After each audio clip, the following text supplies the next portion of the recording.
Ladies and gentlemen, welcome to a new episode of Full Steam Ahead. I am your host and the only one here today. Zoe, co-host Cantu, is dealing with family matter or condolences to his family, so he won't be with us tonight. But the show goes on. I will be your host the whole night going through on this marvelous, wonderful Wednesday night, March 12th at 10:02 p.m. Central Time in Houston, Texas. Hopefully, everybody is having a great start to their week. It's happy hump day.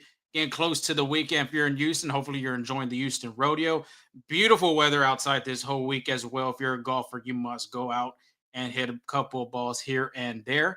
But even with the kids out there, if you're in spring break, even college kids as well, hopefully y'all having a good spring break so far. If you're not on spring break yet and you're heading into that direction next week, well, get ready because it is coming soon. Just like a prospect that could be potentially coming soon to Dyken Park in Cam Smith. The title of this episode is Opportunity is There for Cam Smith, the Astros top prospect. A lot of things going on during the week. We'll get into that here shortly, episode 242. So a lot of things to get into because Cam Smith has literally been the talk of spring training. I can't remember a prospect that's been this talk of the town for a good while. I don't even think Carlos Correa could be one. I don't think Alex Bregman could be another. Jordan Alvarez, Kyle Tucker.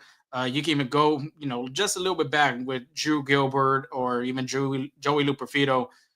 Cam Smith is a number one guy. The number one guy that was Houston's number one prospect, I would say, would be Carlos Correa being the comparison I would like to continue that with. But Cam Smith, man, at bats, defense, we're going to talk about that here in a second with the agenda going on. City Connect as well. A lot of things going out there in social media as of a leak of the City Connect 2.0s for the Astros. That remember, this will be the first team to show out their City Connect uniforms, and this is going to be Houston's second City Connect. We'll talk about that just briefly about it. I'm not going to talk too much about that because then again, you can't believe everything on social media or on the internet, but you never know. It could be the City Connect coming in this year or not. Players showing out this spring because we got to shout those guys out. A lot of players, including Jeremy Pena, man. We didn't get to talk about him a lot last episode, but Jeremy Pena has been tearing the ball, looking really comfortable at the plate. I think that's one guy that the Astros would love to bring back into 2022 form, getting him back on track. A little bit of, show some pop. Of course, the stolen bases. A lot last season was more of infield singles and, of course, some extra base hits. But I think the Astros would love for him to get more extra base hits, show that power, all that great stuff. And then a little bit of Astros injury and roster updates. Around the horn, we'll only have one big thing going around Major League Baseball as of now. But until then, we'll talk about that here later on. If you haven't followed us or subscribed to our YouTube channel, we're bringing a bunch of content, putting out the player interviews, Joe Espada post-game interviews. Make sure you hit that subscribe button. Make sure you hit that follow button, that bell as well. Then you get the notifications when we post those videos and shorts. And, of course, on our social media platform, we are on X/Twitter, FSA Full Steam Ahead on Instagram. We're on TikTok as well. And if you don't look at the videos and you just want to hear the audio and you want to hear it on your way to work or on a long road trip, make sure you go to Spotify and Apple Podcasts. Wherever you get your podcasts, we are there. So make sure you hit that download, rate, let us know how we're doing in the comments, review the podcast. Like I said, episode 242, let's get this thing started. And I got to start with a quote, a music lyric I would like to start off with. I don't have the audio, but I'm going to read this quote twice. And I'm pretty sure a lot of people would know who this artist is. It says, look, if you have one shot or one opportunity to seize everything you ever wanted in one moment, would you capture it or just let it slip? That is a very popular lyric, and it's a very popular song too. In the genre business, I will say hip hop, rap. If you know it, please put in the comments and we'll reveal it last time. I'm going to say it. Look, if you had one shot or one opportunity to seize everything you ever wanted in one moment, would you capture it or just let it slip? This song was really played in a particular pitcher, a former Astro that would take the mound this would be his warm-up song. But Cam Smith is going to get this opportunity, and his at-bats, if you disregard today, he didn't get a hit, but he really put up a great at-bat. We'll talk about that a little bit here in a second.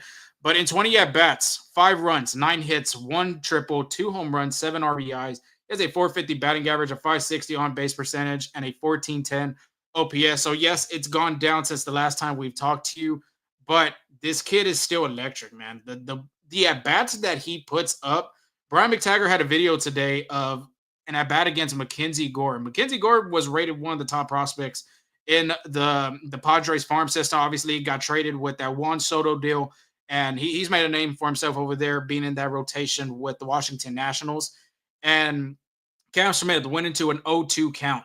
And after that, I mean, foul ball after foul ball, looked at some pitches just outside of the plate, put up a great big league at bat, honestly. And the result was a line out to second. But if second baseman wasn't covering close to second base because there was a runner on second for the Astros, if he wasn't there, that's a base hit up the middle. And that obviously that's a run score, and that's another RBI for Cam Smith in his spring training. But Joe Espada had talked about Cam Smith's at-bats just overall, and Chandler Rome had asked a question in the media about it. I do got a video here to share with y'all, but here it is. I'll put the video, and then I'll talk a little bit more about the at-bats and the maturity he is. Asking about the at-bats today specifically, but what have you thought of just Cam Smith's just swing decisions and, maybe some of even the takes he's having, not even maybe some of the swings he's getting? Yeah, the takes are early. So when you get a hitter who gives up on pitches that early, that sees that he's seeing them really early out of the hand. Also, he recognizes his strength, what he's really looking for. So those are signs of what good hitters do. And then once he swings the bat, he's able to find barrel. So that's qualities that we look for in young hitters. Yeah, this kid is a young but a professional hitter, I would say. The way he's taking pitches, the approach that he goes up to the plate, it looks like a bunch of confidence. And in a rookie like that, I mean, he's played in a big atmosphere. I mean, I wouldn't say huge, but of course, being in college at Florida State. And then, playing the College World Series is really something big. And he was able to do that this past season with Florida State. And the at-bats that he's been putting up, and Joe Espada said right there, the way he's taking pitches, and when he takes and makes contact with that ball, barrel-to-barrel action right there, and you've seen it throughout the spring training, home runs, a triple that almost was a grand slam, taking the ball to the opposite side of the field. And that's what's been really impressive about his at-bats is the way he's taken it the other way. You haven't seen really Smith pull a lot of balls. Everything has been up the middle the other way. The power that he supplies, the contact that he brings. He had a 3-hit game against the New York Mets, one of them being the top prospect in the Mets farm system. So the way he's hitting the ball right now and the approach that he's bringing to the plate, the discipline as well, the maturity just looks like it's there for him to be a opening day starter.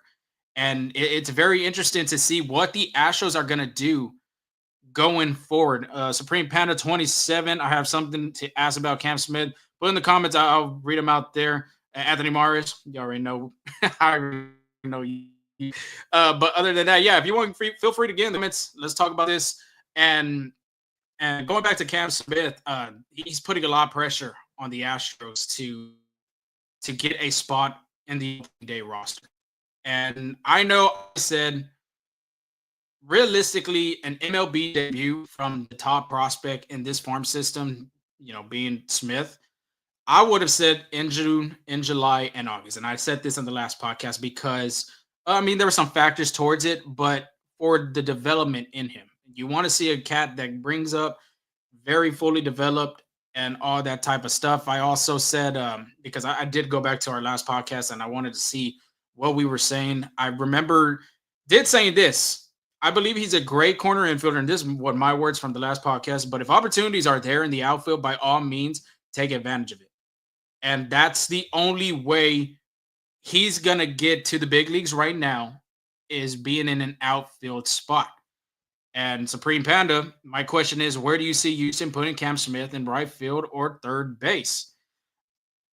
And that's what we're going to talk about right now, because I think the way he's hitting the ball, because that's what this lineup needs right now. It needs a bat. And basically, Jake Myers, and we don't bash on anybody on this podcast player wise, but Jake Myers, he just got a career high in OPS plus last year with an 86.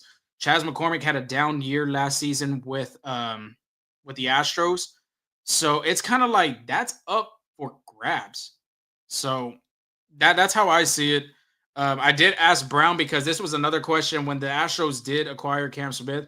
Dana had also talked about him being, he could play some outfield, more than likely right field, but third base, that was his biggest thing, seeing him but he wasn't afraid to be in the outfield. And then I asked about it again when it was the media luncheon, when the Astros were getting ready to report to spring training at West Palm Beach. And I had asked him, I mean, you could hear it in the question, where do you envision Cam Smith defensively, either in spring training, the future, all that types of stuff. And I'm just going to put the video right now. So Cam Smith, defensively, where do you envision him? Do you see him more as an infielder, outfielder, or do you think he could go both ways? Yeah, I mean, I think he was signed as a third baseman, so we'll give him a look at third.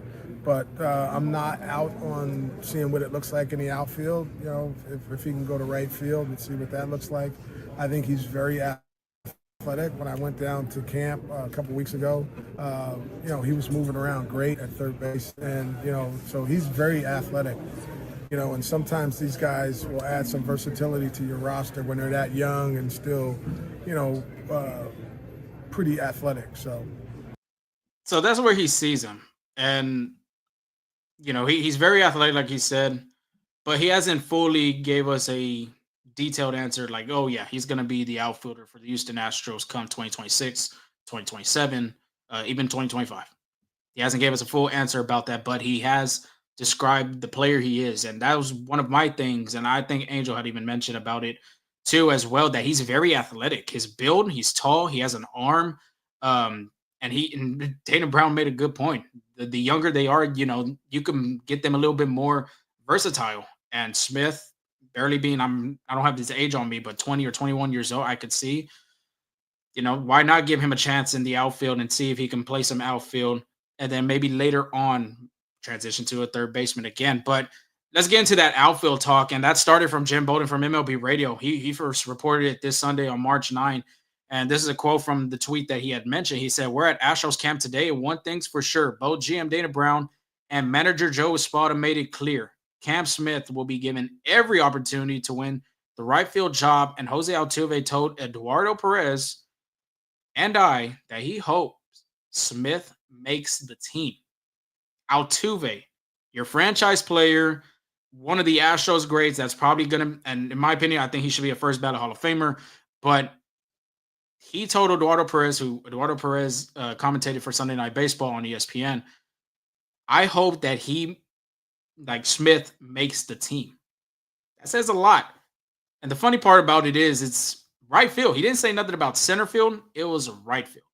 So let's move on just real quick. Per Brian McTaggart, MLB reporter for the Astros. This is Tuesday, March 11th. So just yesterday, he had said in his tweets, Cam Smith is going to get some time in right field sooner than later. Joe Espada had mentioned. Maybe like minutes later, an hour later, he tweets that Cam Smith is going to play 5 innings in right field on the backfields at their facility. And then Cam Smith will DH today. Obviously, he did go 0 for 3. And then he will play right field in one of the 2 split squad games tomorrow.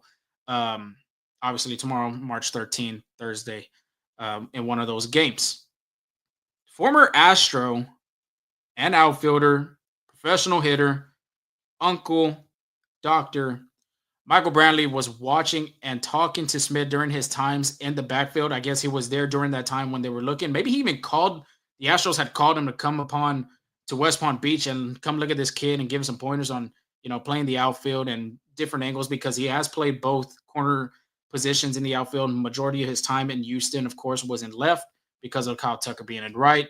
So, so that what goes on to that. Chandler read a great article, very informative, I would say.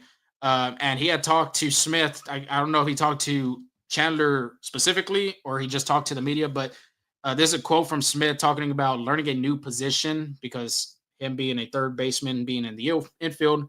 This is the quote from the article. This is on The Athletic, so if you haven't checked it out, make sure you go out there and, go give it a read. Quote, learning something new is always fun, and I think this is a whole other opportunity to open a whole new door for me, Smith said.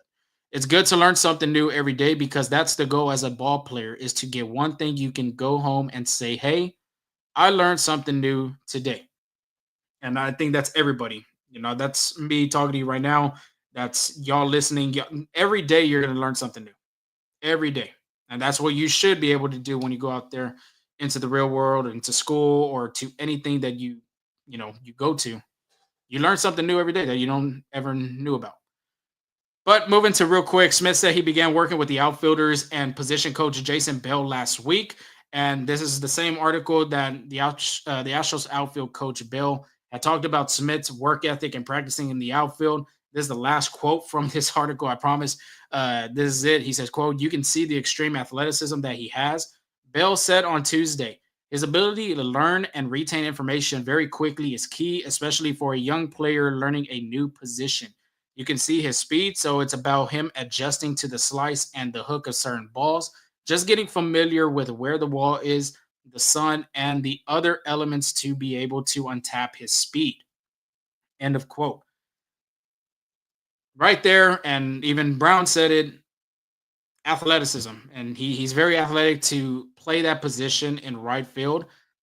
And I still stay firm on this. The only way he's going to crack the opening day roster is if he's going to play the outfield, specifically right field. Center field, they didn't say that because Jake Myers defensively is going to be there regardless. He's going to help out Altuve in left center. He has some great range. The arm isn't a big plus, but Gold Glove finalist, capable of running balls down, tracking balls, and like I said, he has the range. So that's why I think Jake Myers is going to stay in center field. And then plus, I mean, he's having a good spring training off. In the beginning, he was like 0 for 8, but then he's gotten back on track and he's hitting over 300. I think he's tied in home runs with the team with 2, with Jose Altuve having home runs, or even Smith, if my mistake. But right field right now, and Chas McCormick's spring training offensive numbers aren't pretty, but I mean, the 6 walks, he's tracking the ball, he's still getting some at-bats, and all that good stuff. On base percentage is probably up there, but right now it's looking like Espada and Brown are giving Smith the whole opportunity to play man the position right field for opening day. And the reason why I say the best, position for him to be the opening day starter and crack the MLB roster for the Astros is right field is because you have Isaac Paredes too at third base. You have him under 3 years in control. If Cam Smith continues to hit, let's say right now in 2025, where are you going to put Paredes? Second base right now too, you got a mixture of Dubon, Brendan Rodgers, Luis Guillorme, and I would say them 3 really right now. And then if Jose Altuve is going to play some games at second base, then you add Altuve right there. I just don't see it happening. The only thing I see happening is him being able to make the roster for opening day is manning the position in right field for the Houston Astros. The Astros are going to get another bat in that lineup that they really needed, I would say, to take them to more into that postseason LCS World Series contender. Because as of right now, in my opinion, this is a division-winning wild card fringe roster lineup, really, if anything. But answering Supreme Panda's question of where do you see Houston putting Cam Smith at right or third base? Every opportunity is there for him to go at third base in the outfield. I'm my mistake in the right field, so he should take advantage of it. The only part of that is you got to learn a new position. Opening day is March 27th. We're 15 days away, so 2 weeks and a day away from opening day. Is that going to give him enough time to develop? Get some, work in right field. I mean, Altuve's been doing this since January, apparently at Dyken Park before they broke into camp. Cam Smith is now learning a new position And no telling how many times he's been practicing in the outfield. It said right there with in Chandler Rome's article that he began working with the outfielders and Jason Bell last week. So now he's going to get some game action tomorrow, Thursday, March 13th. And the Astros are going to really evaluate how he looks. And he's going to get every opportunity. I would say just like Jose Altuve is getting opportunities in left field right now, they're going to give him a lot of opportunities to play in right just to see, evaluate how it works and how it's looking to potentially see him on that opening day roster. And if he makes the opening day roster, then, it's great for the Astros because they didn't have to spend and go trade for another bat. And the lineup, I don't have I wouldn't make the lineup on me right now, but if I had to guess, Jose Altuve, we'll put Paredes at second, Yordan Alvarez at third, Christian Walker at 4, fifth would be Einer Diaz, Jerry Pena would be 6, and then, 7, 8, 9, that's how you play with it. You can put Smith 7, you can put 8th Myers, and then the 9th spot, I'm pretty sure I feel like I'm missing somebody else. A second baseman, either Dubon or Rogers or Guillorme. So 7, 8, 9, if Smith is hitting the way he's hitting in spring training, that's a great bat to have in your 7th spot. 8 and 9, Jake Myers, if he like same thing with Smith. Myers, if he continues to hit the way he's doing in spring training, this guy is probably going to give you, I would feel like the Astros would want 20 home runs and 70 RBIs from him. If you can get that from him, that's pretty positive. Same thing goes for second base. Brendan Rodgers, in my opinion, is the guy that's winning that spot. Of course, his splits in Colorado weren't pretty. I mean, forget the splits right now. He's in a different atmosphere, new environment, different culture compared from being with the Colorado Rockies, who've had 100 lost seasons. You put him in Houston, maybe the Crawford boxes help him. Spray chart shows he pulls a little bit more. You put a Gold Glove second baseman over there too. You never know what can happen because the American League right now is wide open. There's no favorite, I would say, in the American League right now. The West, it's kind of tricky. You got Texas, and we've talked about it before. Their lineup's pretty set. I think they're up there as a division winner. You got the Mariners. They're pesky. They got great pitching. They're always going to be on the fringe right there with you. The Astros, the Angels upgraded a lot of positions, specifically starting pitching. They look really good there in that category. And then the Athletics, you can't sleep on them. Lawrence Butler just got a new contract extension. Brent Rooker as well. So the West isn't how it was 3 years ago where the Astros can be like, okay, well, we can lose 10 games here and then, we'll still win it. Nah, this is a different division. This is also a different team. It's not like how they were the favorites in 19, 20, 21. It's not like that no more. It's a different team, and that's what the Astros are going to have to figure out.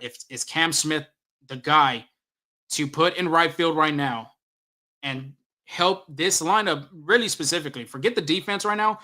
Can his bat help this lineup? Because in that bottom part of that order, and he continues to hit like how he's doing in spring training to, let's say, opening day, that's where he makes his debut. The Astros are pretty good. They're in pretty good shape, and they can make a big run in the West. But a little bit more factors into that. So if the Astros do, let's say they say, you know what, opening day starter, he's making his MLB debut March 27 against the New York Mets at Dissects Park. Okay, there's some things that come into that. Prospect Promotion Incentive, PPI eligibility. If you haven't heard of it, make sure you go search it up. I'll give you a little bit of research that I have found right here. This is from an article. It says the PPI rewards teams for promoting their best prospects to the big leagues at the start of the season, enabling them to earn a draft pick if said rookies occur 1 full year of service time and then factor into a major postseason award. Major postseason award would probably be like the MVP, the Rookie of the Year, Cy Young, all that type of stuff. Players may not exceed 60 total days of service and still qualify for PPI. So, for example, Julio Rodriguez made his debut in the beginning of the season. The Mariners were able to get a draft pick for the next season. Different for guys like Paul Skeens. Paul Skeens made his debut, I believe, in like the second week of May, and it wasn't in that 60 total day. It was after it. So the Pirates weren't able to get a pick. Same thing goes for Luis Gil from the New York Yankees. He already had so much service time, so he didn't qualify for the PPI. So going back to it, those players must be rookie eligible and have fewer than 60 days of prior MLB service, which is also the stipulation MLB Pipeline makes in crafting its top 100 rankings. So 3 things for the rankings. Baseball America, MLB Pipeline, and ESPN both put out their top 100 prospects. If the guy is 2 out of the 3 lists, then he's PPI eligible. PPI, like I mentioned, prospect promotion incentive. So, doing a little bit of digging, doing a little bit of research. If Cam Smith, like I said, makes the opening day roster and is starting in right field, or let's say, screw it, he starts at third base, then he's eligible. The Astros will gain a draft pick in 2026. And of course, Smith would play that year. I think that's good for the Astros. They get another draft pick. They need draft picks, I would say, due to that, the 2017 cheating scandal and them 2 first-round picks. That's why their farm system is ranked 29. MLB Pipeline put that out there as well. The Astros got a number 39 rated MLB top 100 prospect, and they're still one of the worst farm systems in Major League Baseball. So it's kind of a good thing for the Astros. Bring up Cam Smith, you get an extra draft pick coming to 2026. In my opinion, finishing off this Cam Smith talk, we could talk a little bit more later on in the show about it. But right now, if Cam Smith, the way he's hitting the bat, the ball with the bat and all that type of stuff, defensively, if he can improve in that spring training frame from 2 weeks, really 2 weeks and 1 day, and the way he's been practicing this past week, according to Chandler Rome's article that he said he's been doing that I think the Astros should give him a shot. He's already showed expectations. He's shown the organization. He's shown the coaching staff. He's shown the GM and Espada. Like, I wouldn't think there's nothing to lose to that. You're not going to go sign an outfielder, because I know there's one particular I've been really strong about that's still out there, and I think he can have a bounce back year in Alex Verdugo. Whit Merrifield's another guy that's 28, 29, all-star, versatile as well, go from the outfield and the infield. He's out there. They don't want to go spin on that, then you can have a chance at putting Cam Smith in right field. Chas McCormick too. I think this is not a wake-up call for him, but it's kind of like, okay, like he's ready to battle. So, my opinion, I think Cam Smith, looking at this, looking at his approach, the bat, the way that's looking, it's trending, it potentially, I will say there's a 75 to 80% chance that he can be on the opening day roster. And if he's not on the opening day roster, not too, no too big about it. I don't think Astro fans should be upset. He can go down to, the part for me is like, where are you going to send him? AA, AAA? Because he only has, I want to say 120 or 134 like at-bats, minor league at-bats in the farm. So he finished the season with the Cubs in AA. Are you going to put him in with the Corpus Christi Hooks? Or are you going to send him to the Sugarland Space Cowboys? That's the part for me. Like, if you don't start him, where are you going to send him? And in my opinion, I think he should go to Sugarland. The way he's been hitting, he's shown in these at-bats. He's hit off of great pitching, of some minor league pitching as well. So Cam Smith doesn't make the opening day roster. In my opinion, he should go to the Space Cowboys. And like I said, if Astro fans don't like that, I wouldn't feel like they shouldn't. You got to develop a kid that's barely 20-something years old, 21. Plus 2, you don't know what's going with Chas McCormick. If you never know, McCormick can have a hot start, going 7 for 12. So, my opinion, 75-8%. Cam Smith could be on the opening day roster as an outfielder in right field. If not, Astro fans should not get upset. Let the kid develop. Let him continue to get some at-bats, because you don't want to rush a premium young player like him, a top prospect that everybody is regarding one of the best players in that draft in 2024. So we'll have to see. We'll move on to the Astros City Connect leak. A lot of stuff about that on social media. I've seen Twitter being more specifically. I haven't seen it. I'm not going to speculate. I'm not going to say it is, it isn't. Like, I'm not going to put my answer out there, but If it is, I mean, it looks nice.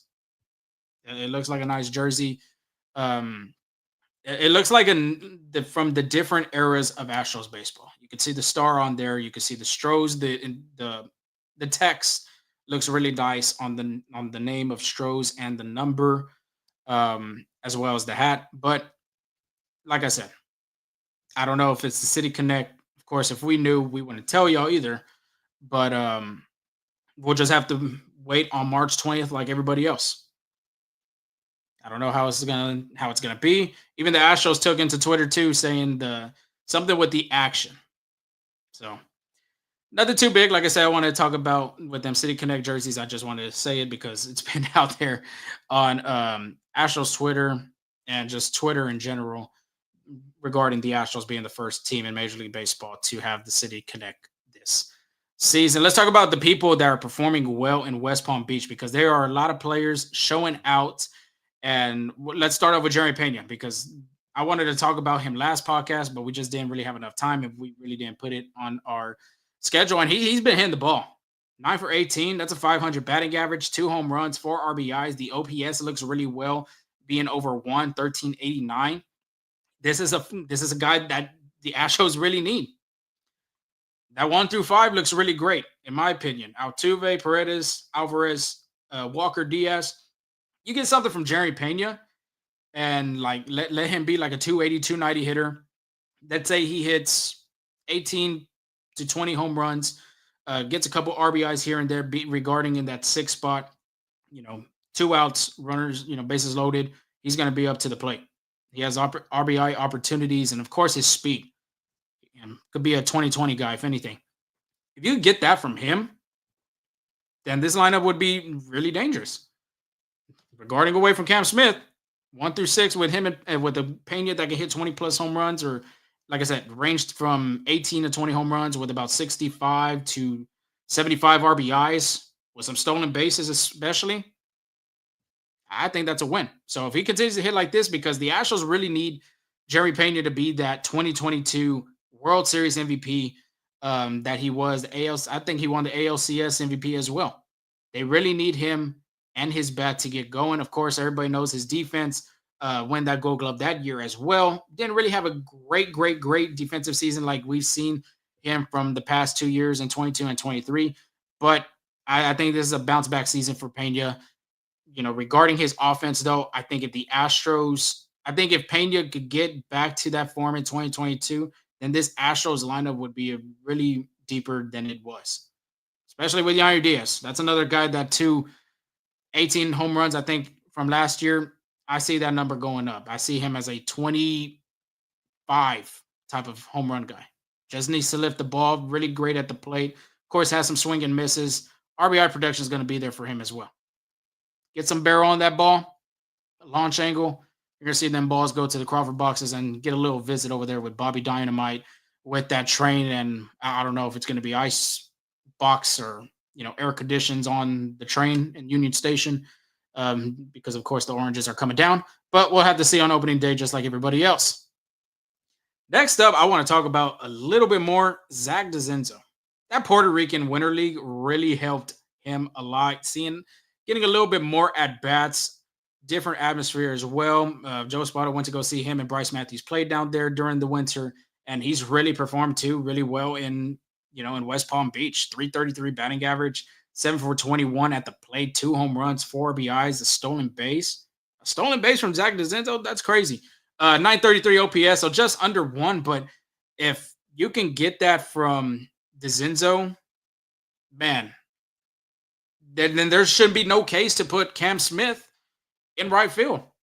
If you're going to see Altuve be regarded, probably being there for the most part of the season and left, I would think DeZenzo would get some time in right.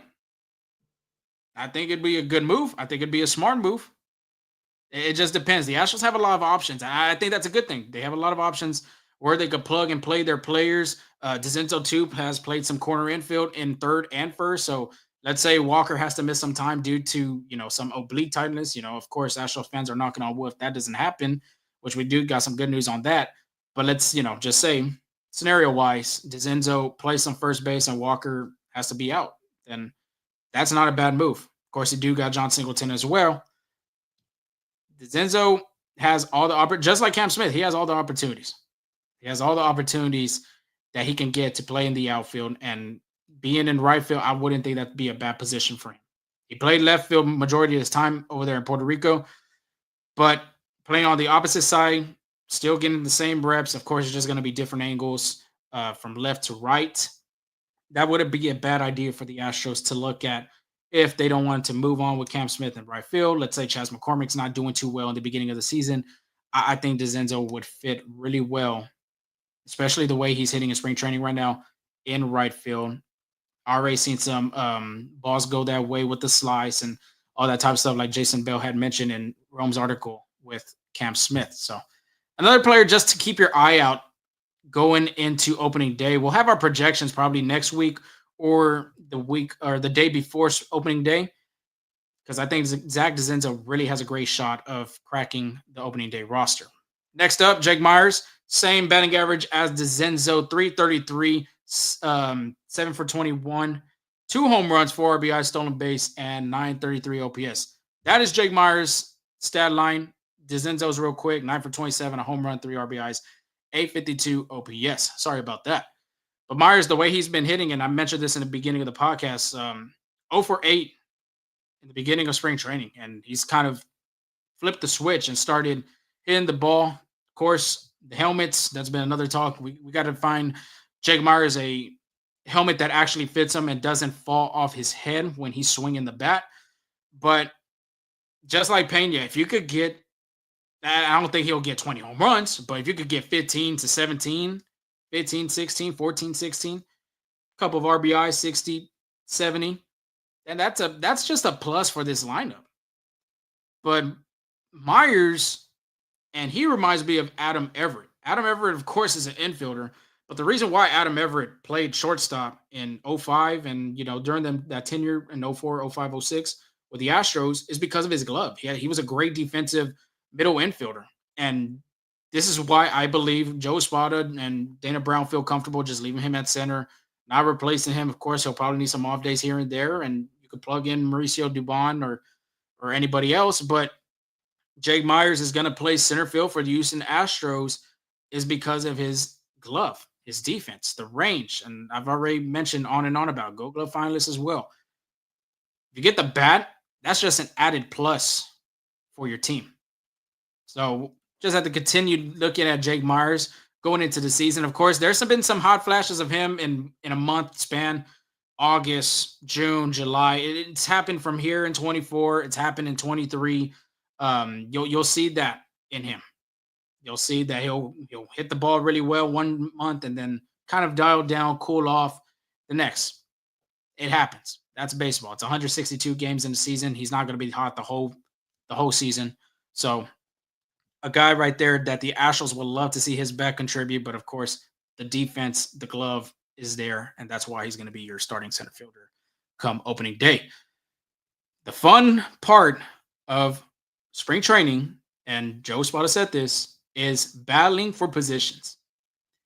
This is what we're seeing right now at second base. Take away Mauricio Dubon because he's already going to be on the opening day roster as your utility man, outfield, infielder. He could play catcher if he wanted to, but majority of his time, outfield and infield. Brendan Rodgers and Luis Guillorme. That is a fun competition right there at second base. Brendan Rodgers right now, 260 batting average, 5 hits, 19 at-bats, with 3 RBIs, a double, and a 721 OPS. Luis Guillorme, on the other hand, has the better average. He has a 313 batting average. He's 5 for 16, so both of them have the same amount of hits with 4 RBIs. 6-something OPS just to throw out there. I don't have the OPS, but I have seen his OPS is in the 600s. In my opinion, and I already had mentioned this, I think Brendan Rodgers just has the upper hand on him. Yes, Luis Guillorme is a left-handed hitter. He does give you some versatility around the infield, not just at second base, but he could play some first base, he could play some third base, some shortstop as well. But I think that's just already solidified. Jerry Payne is playing shortstop for the Houston Astros come opening day.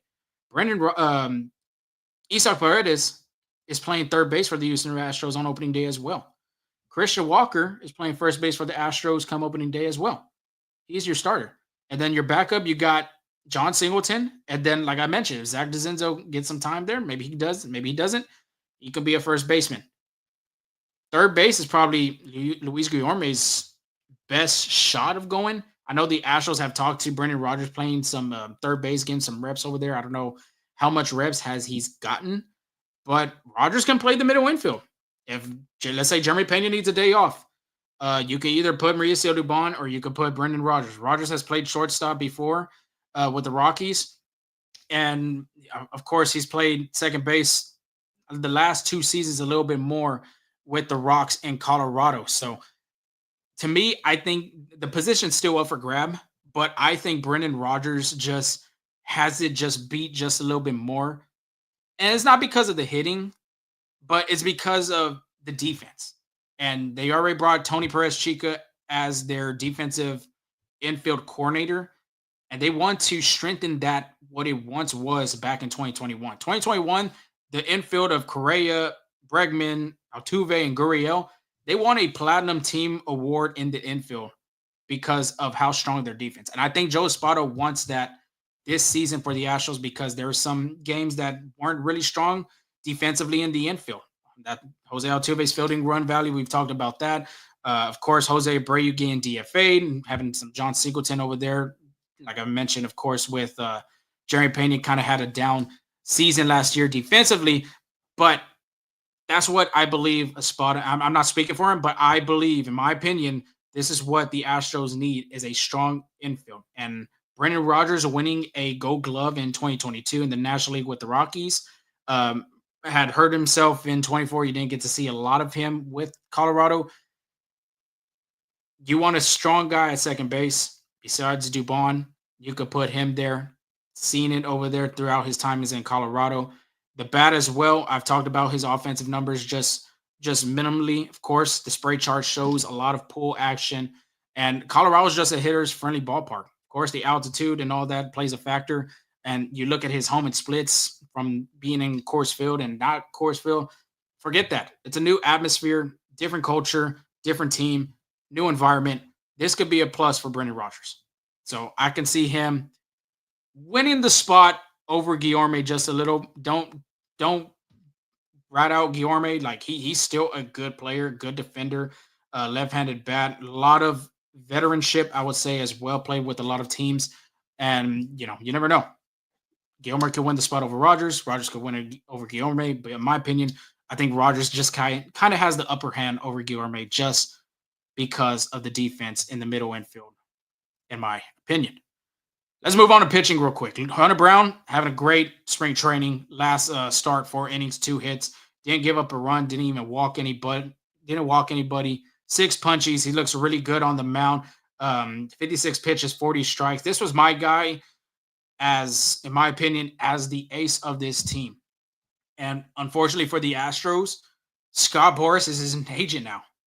And I think it's just going to be very difficult for the Astros to get an extension done with Hunter Brown. During Astros Fan Fest, somebody from the media, I can't remember on the top of my head, but they had asked if the Astros have talked to him about any extension talks or anything like that. And he had said, no, not yet, nothing like that. But he would love to stay and play in Houston for the rest of his career. Man, we're getting too ahead. I'm not going to say that it can happen or it cannot happen, but having Scott Boras representing you as your agent, in baseball's best agents as of right now, of course, with Pete Alonso, Blake Snell, Jordan Montgomery, Alex Bregman. The last 2 seasons haven't been great for him with big spotlight players, but with Hunter Brown, let's get back to his pitching. I think this is the ace of the team. This is the ace of the starting rotation. Nothing against Framber Valdez, but Brown has looked really well in that second half of the season. He looked really good in the postseason. His first start in spring training, of course, it's first start. Not everybody's going to be perfect. But the way he's bounced back in these last 2 starts, his stuff looks good. And I think he's going to be the ace of this team going forward if the Astros can't get nothing with Framber Valdez and contract extensions and all that. This is your ace for the Houston Astros. So Hunter Brown going to look good coming into that rotation. Another guy that's going to be in this rotation as the back end starter is going to be Hayden Wesneski, man. First 2 appearances were coming out of the bullpen, but Dana Brown, as well as Joe Espada had mentioned, this is a guy that's going to be the 5 spot in this Astros rotation, and he's looked really good. I have his but the season stat right now in spring training: 6 1/3, 5 hits, 2 runs, 1 being earned, 3 walks, 8 strikeouts. His first start was scoreless and 5 punchies. 5 punchies. I had mentioned this. This guy has a lot of swing and miss stuff, a lot of good off-speed stuff as well with the slider, with the change and the curve. Don't sleep on his fastball. That velocity right there, it could get to 97. He can even top out at 99. So this is a great pitcher that the Astros have. Of course, a Houstonian. That start, 59 pitches, 36 strikes. He could be a factor in that rotation. We've talked about Spencer Arrighetti being one. Wesneski's another guy. If Wesneski can continue pitching like he has, if at least in this first start, man, you're talking about a guy that's his strikeout per 9 innings is going to be double digits. You're looking at 12.9, 13.9, 11.9, 10.8, whatever. It's going to be double digits because he has that stuff. He has good stuff, good mix in his arsenal. Moving on to the relievers real quick. I just want to throw some names out there. Stephen Okert, 6 innings, no hits, 1 earned run, 1 walk, 7 strikeouts. Has yet to give up a hit this spring. There's a guy that's trying to fight for a roster spot as well in that bullpen. And the way he's pitching right now, he's a lefty.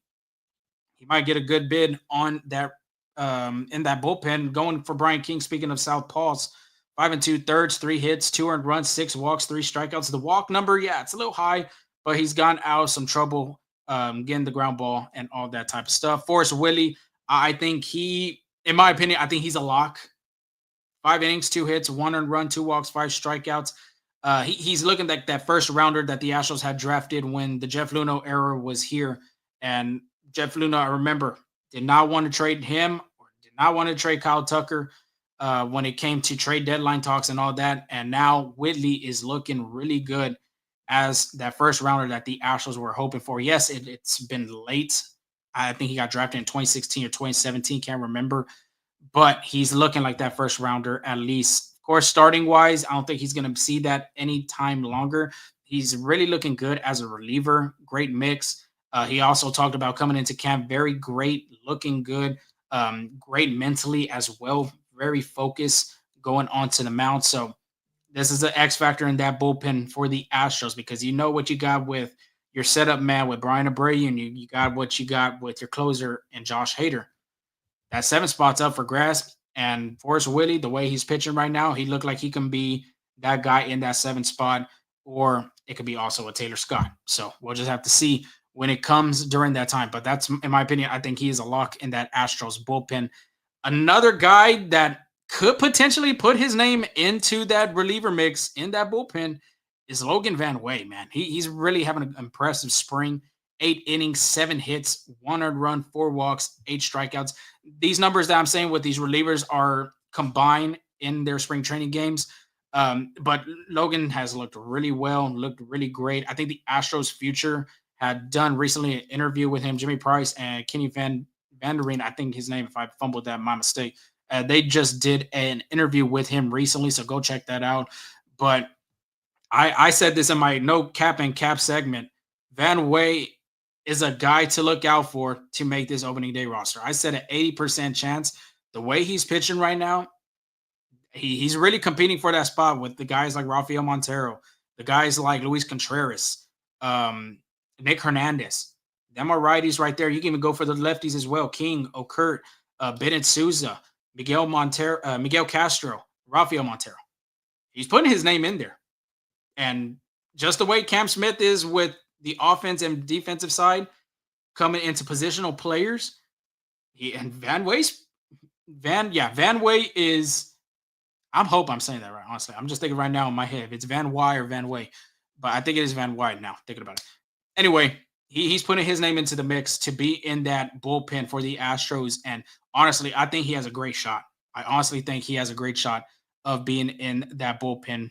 The stuff he has, I've mentioned it when we were talking about that cap and no cap segment, the arsenal, the velocity of his pitches, the movement, the spin rate, all that type of stuff. It looks amazing when you look at the highlights. So a kid to watch out going into opening day. And when our projections come out, I would say maybe next week or, like I said, the day before opening day, he could be cracking that roster. We are almost done, and let's talk about these Astro injury updates. I'm going from March 7 all the way to now, so bear with me. This was on Friday. Caleb Ort, and this is all from Brian McTaggart. Caleb Ort, who was dealing with an oblique issue, is progressing nicely and throwing off flat ground, so that was a good sign. Another guy I didn't get to mention about that bullpen that could make the cut for opening day. See him. He could be in there coming soon. March 9th, Sunday. This is a Lance McCullers update. Lance McCullers Jr. will throw a live BP on Wednesday, and he did. We'll talk about here in a second. And then pitching a game. That is the Astros' plan for him to get that BP down and then be able to get some game action because he has yet to pitch since the World Series in 2022. And during that time, the clock wasn't even a factor. So we'll have to see with him how he progresses with that pitch clock, just like other pitchers had to do. Christian Walker, a lot of Astro fans were concerned. We had talked about it briefly on the last episode of he was flying back to Houston to get an MRI just to see the imaging and see if anything was serious or not. Well, the imaging came back and it was good news. Nothing too big, but he hasn't swung a bat for a few days, and then he will start his swing progression. Like I had mentioned, diagnosis with that oblique tightness or whatever he was saying, soreness, is relatively good news. Nothing too big, nothing very concerned about. So great sign to see that. Right-handed pitcher Sean Dubin threw 60 feet on Saturday. We got update on him as well. Coming into Tuesday, yesterday, Christian Walker has been running the last 2 days. He also did infield drills today. Caleb Ward threw off the mound Tuesday. That is a great sign. Another guy, Jordan Beeks, Astro signed him to a minor league contract. We'll have them details here in a second. He threw a live bullpen on March 11, Tuesday. That was just yesterday. Wednesday now, and I got to pull it up real quick for Lance McCullers because I didn't get to put that on my notes. But Christian Walker, let's start off real quick, is going to do some defensive drills again. So that's looking well, at least defensively. Offensively, he hasn't swung a bat. I think a lot of fans would like to see him start swinging the bat because, shoot, his Astros debut in spring training looked really well. He's hitting 500, if I'm not mistaken, with 4 hits out of his 8 at-bats. So Astro fans would like to see Walker swing a bat pretty soon. I'm assuming Caleb Ort, another guy, had no issues after throwing 15 pitches Tuesday. So hearing that, after, throwing 15 pitches Tuesday, roughly building up. I'm pretty sure we'll see him in a game pretty soon, probably more than likely next week. But the good news is for him is to just get back on track, build up, and progress going into next week. A guy we haven't heard about in a while, Pedro Leon. Remember, he got injured slamming into the wall or doing some type of drill, and he had hurt himself. Well, now he's playing catch, and he is hitting in the cage now. I'm very interested to see if he's going to be playing any games in spring training. It could possibly happen. I wouldn't, just like Caleb Ort, I think maybe more than likely next week. But the biggest thing, just like Ort, you got to continue to progress. Lance McCullers Jr. And I'm looking at Brian McTaggart right now on his tweets. It said, should be his final live BP session before getting into a game. Lance McCullers Jr. threw 30 pitches against Luis Guillorme, Zach Short, and Brendan Rodgers. He struck out 2, had 3 balls put in play, and walked 1. The biggest thing out of that is just a great sign, him being able to pitch live BP to these guys. Of course, the Guillormes, the Rodgers, Shorts, fine for position. But for McCullers specifically, being able to ramp up and build up and get back on track, then he could finally get into a game setting and be prepared, which I think I'm going to target more than likely. I would say he'll make his 2025 debut in late May, in my opinion. But McCullers said he hit 94 miles per hour, felt fine. He's ready to pitch in a Grapefruit League game, which could come as early as Tuesday. So just make sure you have a note right there. It could be coming into Tuesday. as a starter, but this is a huge step for LMJ. A lot of Astro fans, there's been mixed reviews about him. Just he's, not, this is a wasted contract. And then, there's the other side of it. Like, it sucks. He's been trying to get back on track. He really wants to be with this team. This is just a big step for him. And he really wants to pitch. He hasn't pitched since 2022. There's that itch. That is an itch that you want to pitch and get back on the mound, but you don't want to do it the wrong way. And that's what he didn't do last season. He didn't want to get into rushing into things and, potentially hurt himself in 2024. So it's good to see him get back on track. Big step for Lance McCullers Jr. and this Astros rotation. Remember, there's a lot of depth that the Astros have in the rotation.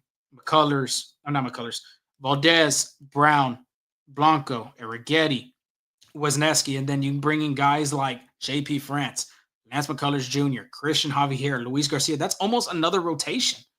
So it's great for the Astros just to have so much depth and what they can use coming into the season. Of course, there's injuries are always going to happen regardless. And that was the biggest thing that the Astros had to deal with in 23 and in 24. They didn't have a lot of pitching. You saw it in 23 in that ALCS against the Rangers, and as well as in 24, just regarding to the end of the season, going into the postseason, just didn't have the pitching and the depth. So they're going to get that depth coming into this season. We'll just have to see how they're going to utilize it because you're bringing in guys, 4 guys that are coming off of injury. Of course, some of them, I think Garcia and McCullers are the next players up, pitchers specifically coming in to pitch. JP France still pretty sure he's going to be rehabbing still. Javier, I wouldn't say we wouldn't see him maybe, I would say more than likely after the All-Star game. So great sign, great step for LMJ. Second to last but not least, the Astros roster updates. I know you've seen it probably on the Astros X account or just on Facebook or, throughout social media. They've always tweeted it out. I'm just going to throw it out there real quick if you haven't heard about it. But the Astros did sign left-handed pitcher Jalen Beeks.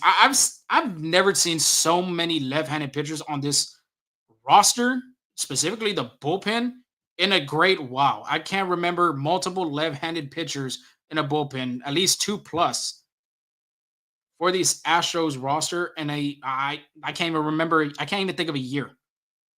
I can't think of a year. I mean, you had Liriano, you had Tony Sipp back in them days in 2015. You've had Bennett Souza, the Brian Kings. I know I'm missing another lefty, but more than likely, I think the Astros are going to carry 2 or 3 left-handed pitchers in that bullpen. You already got Josh Hader being one, but the other one, I would think Brian King could be in there. But like I was saying, look out for Jalen Beeks. Look out for Stephen O'Kurt. Those guys, them are left-handed pitchers. Bennett Souza is not having a great spring training, so I won't see him being in that mix. But Jalen Beeks, on the other hand, he signed a minor league contract. Let's get back into that with an invite to Major League Spring Training.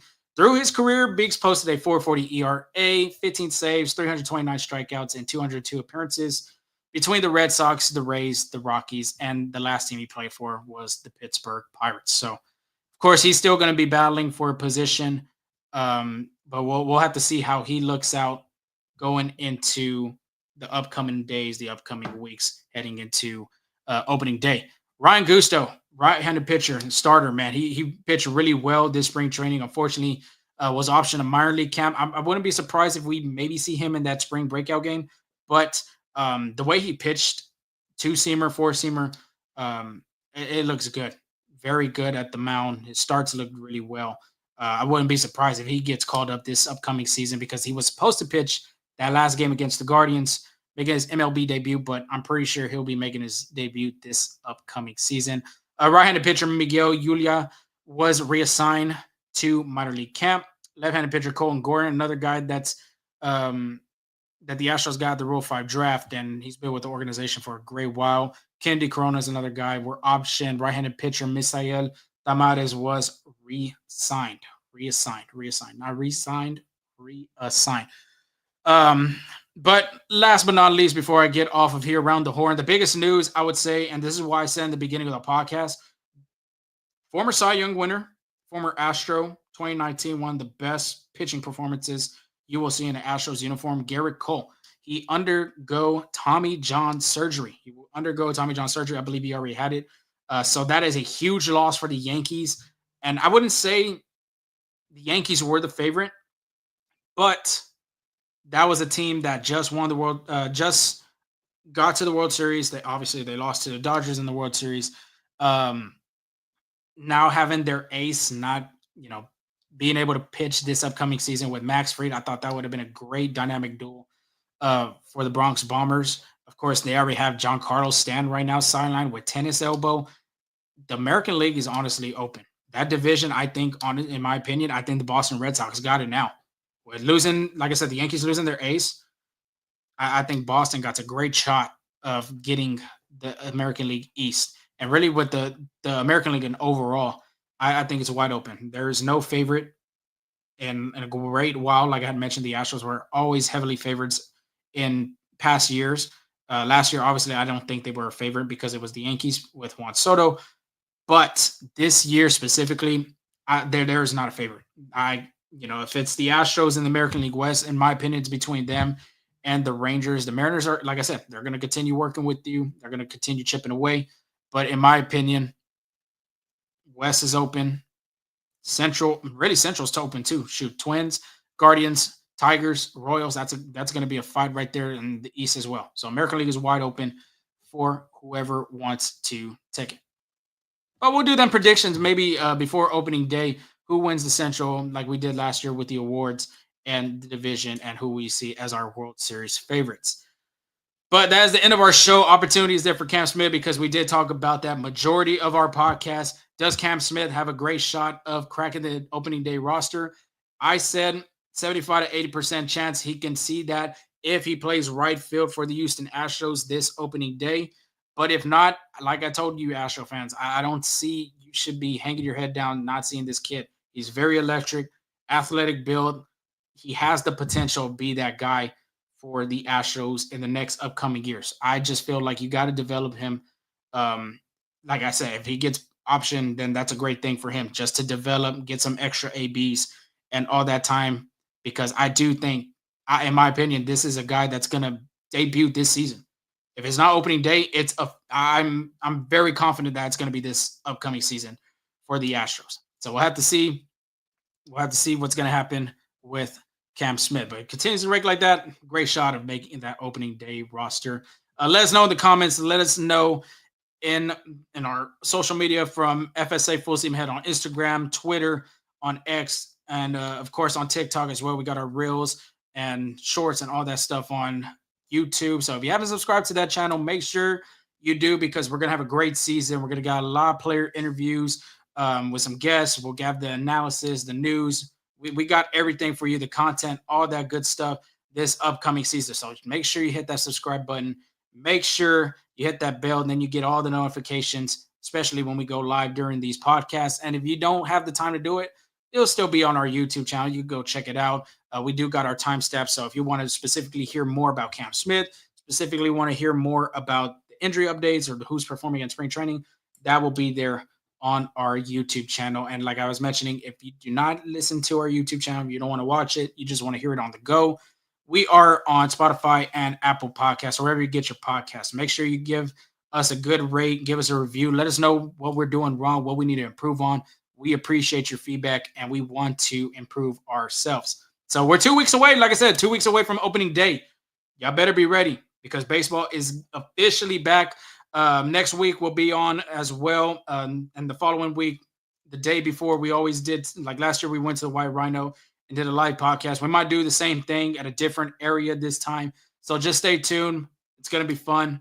This season is going to be a ride. So make sure you hit that follows, subscribes, all that type of stuff. But until then, see y'all. Have a blessed and safe weekend. And y'all talk to y'all next week.